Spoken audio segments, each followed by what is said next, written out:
सर्वांना माझा नमस्कार. मी आहे डॉक्टर स्नेहल कलजी आणि आज आपण सौंदर्याविषयी बोलणार आहोत. असे काही ब्युटी टिप्स आपण आज बघणार आहोत जे आपण नॅचरली आपलं सौंदर्य खुलवण्यासाठी वापरू शकतो. आपण पाहतो की वेगवेगळ्या तऱ्हेने आपलं सौंदर्य खुलवू शकतो.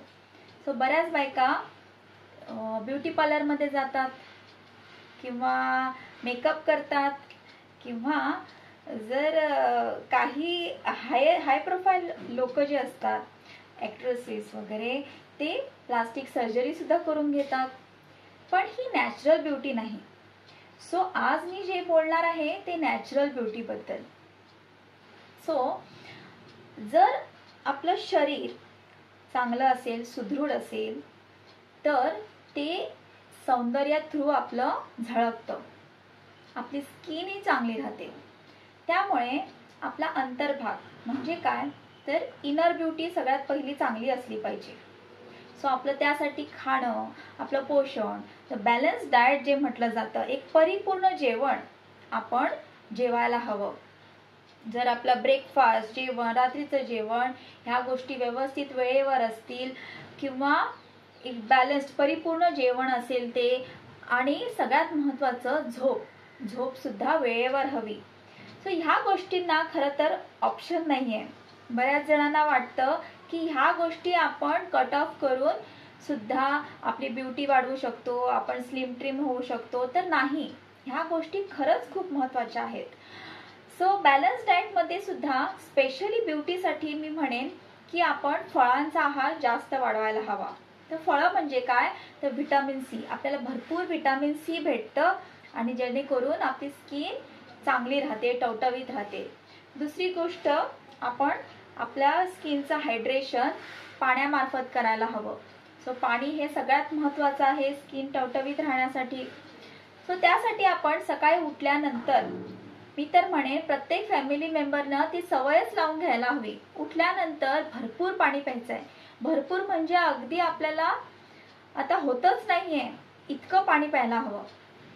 जवळपास मी म्हणेन 1 ते 1.5 ग्लास मोठा आपण पाणी प्यायला हवं. इवन लहान मुलांना ती सवय जर अगोदरपासूनच लावली तर त्यांचं आरोग्य पुढं उठून चांगलं राहील. हे काय होईल, पाण्यामुळे एकतर म्हणजे स्किन हायड्रेट होते, हे तर आहेच, पण सकाळी जे आपण भरपूर पाणी पितो त्याच्यामुळे आपल्या बॉडी क्लिन्झिंग होतं, आपलं पोट साफ होतं, जेणेकरून परत आपली स्किन सुद्धा चांगली राहते. जर आपल्या शरीरात वाईट काही घटक जर साचून राहिले, आपलं जर पोट साफ होत नसेल, तर ते डेफिनेटली आपल्या स्किनवर झळकणार. मग आपण बाहेरून कितीही काहीही लावा, कितीही क्रीम लावा, काही करा, पण ते नाही होत. मग नेक्स्ट थिंग, हायड्रेशन झाल्यानंतर आपण क्लिन्झिंग कडे पाहूया. क्लिन्झिंग म्हणजे काय, तर आपण स्वच्छता ठेवली पाहिजे. स्वच्छता एकतर म्हणजे आपण म्हणणार की आंघोळ तर आपण करतोच, हा डेफिनेटली. आंघोळीच्या वेळेला जी स्वच्छता होते ती झाली एक वेळ. नेक्स्ट टाइम आपण दिवसातून कमीत कमी 1 ते 2दा फेस वॉशने सुद्धा चेहरा धुवायला पाहिजे किंवा एक माइल्ड सोपनं. त्याने काय होणार, जी दिवसभराची धूळ साचलेली असेल किंवा स्पेशली बायकांचं आपण पाहतो की मेकअप राहिलेला असतो, थोडंफार आपण पावडर किंवा जर मेकअप करत नसतो थोडंफार पावडर, क्रीम एखादी असतेच. ह्या गोष्टी झोपण्यापूर्वी एकदम क्लीन व्हायला पाहिजे. एकतर दुपारची वेळ किंवा संध्याकाळी आपण म्हणू शकतो 4-5च्या दरम्यान, आणि रात्री झोपण्यापूर्वी आपण आपली स्किन धुवायला हवी. रात्रीचं मग आपल्या स्किनला एकतर क्लेन्झिंग झाल्यामुळे जे स्किनचे पोर्स असतात ते चांगलं ब्रीदिंग करू शकतात, ते चांगले ओपन अप होऊन आपली स्किन चांगली छान सुंदर दिसू लागते. तिसरी गोष्ट आहे सनस्क्रीन. सनस्क्रीन लोशनचा वापर सगळ्यात महत्त्वाचा, आणि बऱ्याचशा बायका सनस्क्रीनचा वापर करत नाहीत. एकतर काय होतं, त्यांना ते माहीत पण नसतं. इतके वर्ष मी पाहिले ना, माझ्या आजीला, माझ्या पणजीना, त्यांनी कधी थोडं सनस्क्रीन वापरलंय. अरे हो, पण त्यांनी तेवढी काळजी घेत तरी कुठे होते स्किनची, त्यांना कुठं एवढं लागलेलं होतं आपली स्किन कशी असावी. पण आता नाही आहे, आता आपण खूप कॉन्शियस असतो आपल्या ब्युटीबद्दल. सो सनस्क्रीन लोशन खूप महत्त्वाचं आहे आणि सनस्क्रीन लोशन एक कमीत कमी 15 ते 20 मिनिटं अगोदर बाहेर जाण्यापूर्वी लावणं खूप महत्त्वाचं आहे. असं नाही की पावडर जसं आपण लावतो आणि जातो बाहेर, नाही, त्याला थोडा वेळ लागतो ॲक्ट होण्यासाठी. सो कोणतेही आपण सनस्क्रीन लोशन वापरू शकतो. आपल्या स्किनला जे सूट होतं, आपल्या पाकिटाला जे सूट होतं, आपण कसं अफोर्ड करू शकतो त्याप्रमाणे आपण ते चूज करू शकतो. पण अजून एक गोष्ट, बऱ्याच जणी काय करतात, फक्त उन्हाळ्यात वापरतात आणि आता पावसाळा आहे, आता काही गरज नाही असं वाटतं, तर नाही. सो पावसाळ्यात जरी ढगाळ असलं तरी सुद्धा सनस्क्रीन लोशन वापरा. मी तर म्हणे रोजच्या रोज वापरा. सो सनस्क्रीन लोशन किंवा सूर्याच्या प्रकाशामुळे आपली स्किन बऱ्यापैकी डॅमेज होते आणि आपल्याला पिगमेंट्स दिसू लागतात. हळूहळू जसं वय वाढतं तसं मेलाझ्मा होऊ लागतो, पिगमेंटेशन वाढू लागतात आणि त्यावेळा हे पिगमेंटेशन काढणं खूप कठीण होऊन जातं. सो आपण जर ती पहिलीच काळजी घेतली तर हा प्रश्नच उद्भवणार नाही. नेक्स्ट थिंग इज, आपण एक्सरसाइज, जसं आरोग्य सांभाळण्यासाठी व्यायाम करा म्हणतात तसं स्किनचे एक्सरसाइज सुद्धा खूप महत्त्वाचं आहे. आपल्या चेहऱ्याचा सुद्धा खूप महत्त्वाचा आहे. सो स्पेशली चेहऱ्याचा मी सांगेन, खूप इझी आहे. आपण फक्त आपलं तोंड फुलवायचं आहे. असं करून जेवढा वेळ थांबता येईल तेवढं थांबायचं, सोडून द्यायचं, परत मुद्दा आठवणीनं अधूनमधून करत राहायचं. आणि हे काम हा एक्सरसाइज आपण अगदी स्वयंपाक करताना, चालता बोलता कधीही करू शकतो. त्यामुळे ह्याला स्पेशल बसावं लागणार आहे, फार काही करावं लागणार आहे अशातला भाग नाही आहे. सो हे प्लीज करा. या छोट्या गोष्टी असतात, खरं खूप महत्त्वाच्या असतात. आपण जेव्हा स्किन ही फुलवतो, आपले गाल फुलवतो, तेव्हा ते टाईटनिंग होतं आणि त्यामुळे रिंकल फॉर्मिंग किंवा ह्या अशा गोष्टी होणार नाहीत. आणि एनिवेज कोणत्याही भागाचा एक्सरसाइज हा महत्त्वाचाच असतो. नेक्स्ट थिंग इज, अगदी नॅचरली आपण म्हटलं तर मुलतानी माती वापरू शकतो. सो मुलतानी माती इझिली फार्मसीमध्ये मिळते आपल्याला किंवा एखाद्या शॉपमध्ये सुद्धा, ब्युटी शॉपमधनं वगैरे भेटू शकते आणि ती स्वस्तही असते बऱ्यापैकी. सो जमल्यास आठवड्यातून एकदा किंवा दोनदा मुलतानी मातीचा पॅक लावायचा आहे. कसा लावायचा आहे? मुलतानी माती घ्या, त्याच्यात पाणी घाला आणि लावा. स्क्रब करायची गरज नाही, घासायची गरज नाहीये, फक्त लावणे, ठेवणे, एक 10-15 मिनिटानंतर ती सुकणार, मग फक्त पाण्यानं धुवून काढायचं आहे, साबण लावायचा नाही. जर तुम्ही साबण लावला तर त्याचा इफेक्ट लवकर जाईल. सो तो जो काही इफेक्ट असतो तो मुरायला हवा, त्याचा इफेक्ट टिकण्यासाठी फक्त पाण्यानं धुवून काढा आणि हे आठवड्यातून एकदा किंवा दोनदा आपण करू शकता. नेक्स्ट थिंग, अगदी नॅचरल आणि इतकी इझी गोष्ट आहे ही करायला, पण आपण नाही करत. आपल्याला पैसे घालवायचे असतात बाहेर जाऊन.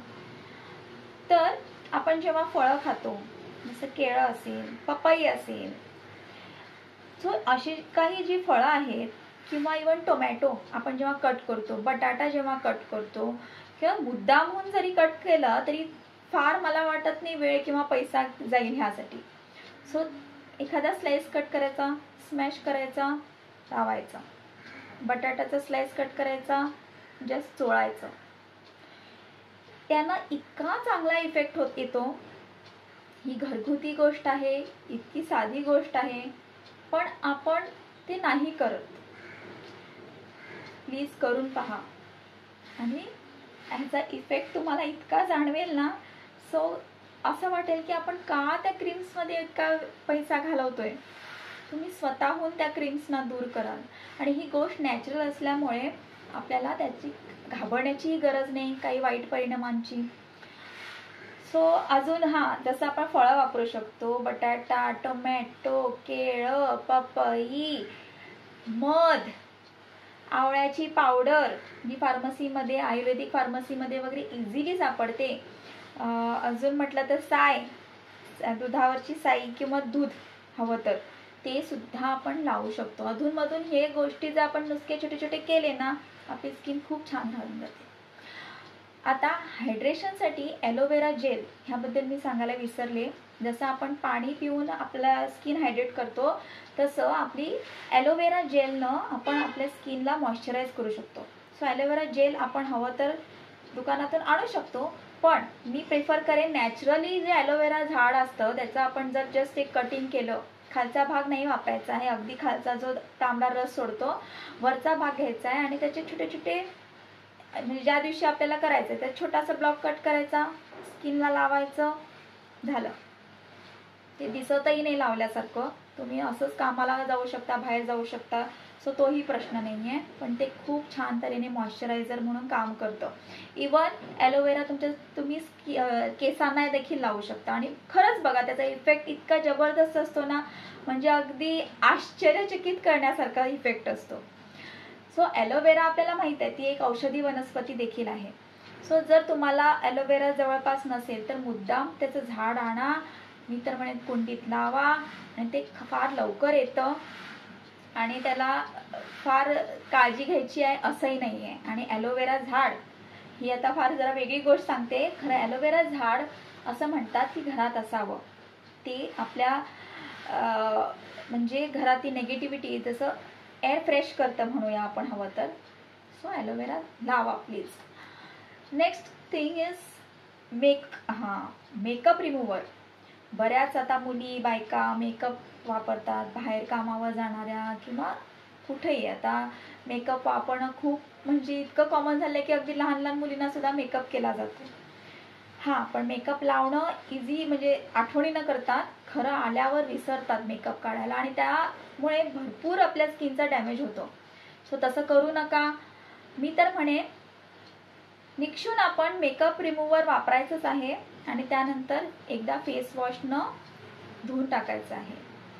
आणि समजा विसरला तरी रात्रीचं प्लीज विसरू नका. रात्रभर ठेवणे अगदी म्हणजे घातक असेल आपल्या स्किनसाठी. सो मेकअप रिमूव्हर वापरा.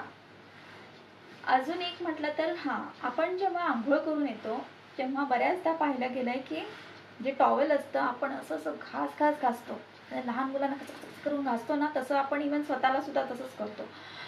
तसं नका करू. स्पेशली जर तुम्हाला चेहऱ्याची स्किन खूप आपण कॉन्शियस आहे, आपल्याला सांभाळायची असेल तर टॉवेल घ्यायचं आहे आणि जस्ट पॅट करायचं आहे. जस्ट असं वरच्यावर दाबायचं आहे पाणी ॲब्झॉर्ब करण्यासाठी. झालं.